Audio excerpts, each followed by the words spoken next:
All right, I'm speaking with another cousin here at the reunion. Now, what is your name again? Steve.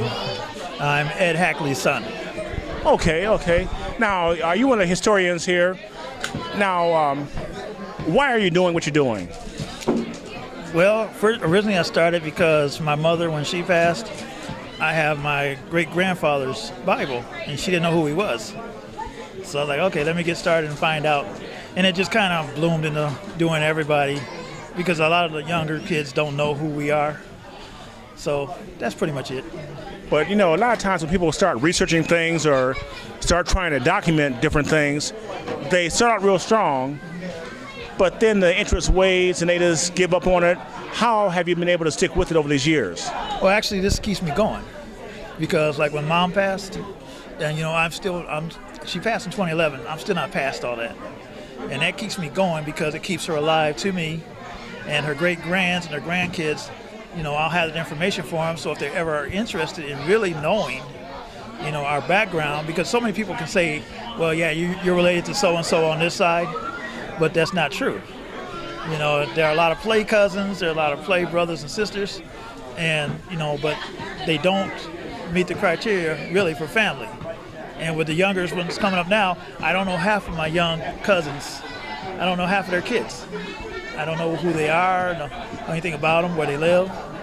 This way it keeps me going. I can find out, and that's why I've been taking notes so I can add on. But, you know, were you, you know, as you start digging back, and you kept going back deeper and deeper into the early 1800s, you know, I know you got a lot of friends that can't go beyond 1900. You know, what were you thinking then when you got to the 1800s? Because it got interesting. It got interesting when I found out that on my mother's side of the family, we're slightly related to Benjamin Banneker.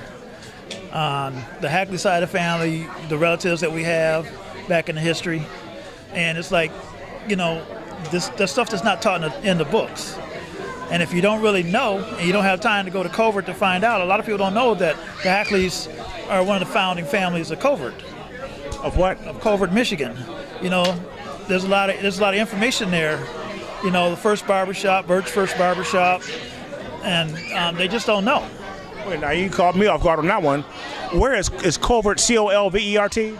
C-O-V-E-R-T, Covert, Michigan. Where is that located? It's on the other side of Paw Paw, Michigan. Okay, so that's a Niles, Michigan area? Yeah.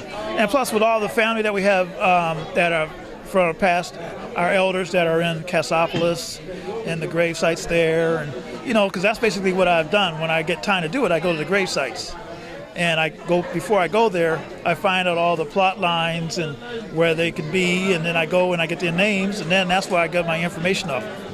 And because if you go to City Hall, you can get all the information you want. If you go on like the Ancestry.com, some of that information is going to be incorrect because they just kind of jumble it together. They pick it up, so it's up to you once you get through that you have to do the due diligence and go find out. And that's the best thing about me is I like to do diligence. So, you know, have you noticed that when you go back through these time periods, that once you understand that you have relatives that lived in certain time periods, that it's easier for you to understand those time periods? Yeah, you know, because my great-great-great-grandmother on my mother's side, she was a slave to a doctor, and I've always been interested in medicine, and I stay in the medical field, and I think that's because, you know, that DNA kind of passed down, and that's what I'm interested in. Also, with the overabundance of musicians in the family, that same story holds true also. I read a story that back during slavery times that one of the slave owners made sure that, or taught the person, the slave, they took music lessons, something like that. I can't remember who it was, but I remember reading that specifically. But anyway, so with these kids, all these young kids here, hopefully they'll have this videotape, and at some point it'll click in their minds. You know, why does it take so long sometimes for this genealogy or the importance of knowing your roots to click in a younger person? Why is that? I mean, I've always wanted to know, but nobody would tell me. It's like, oh, just don't live in the past. You know, because that's one of the things I hear constantly is don't live in the past.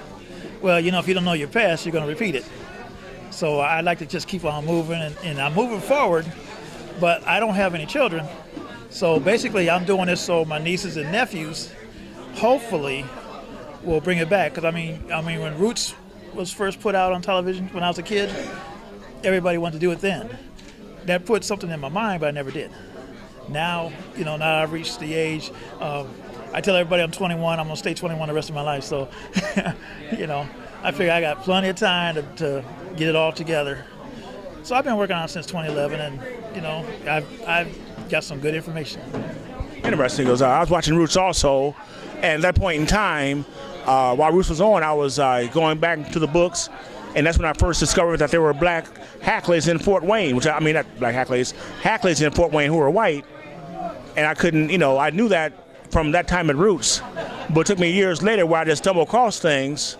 You know, I guess luck plays a whole lot of this, plays part in this, doesn't it? I mean, once you have a curiosity, but you get lucky too, you get lucky also. Yeah, and you know, the black, white, whatever, it's all family to me. It's all family to me. So, you know, if I can verify that you're a relative of mine, whether you're black or white, then you're family. That's how I look at it, and that's how I always look at it. So.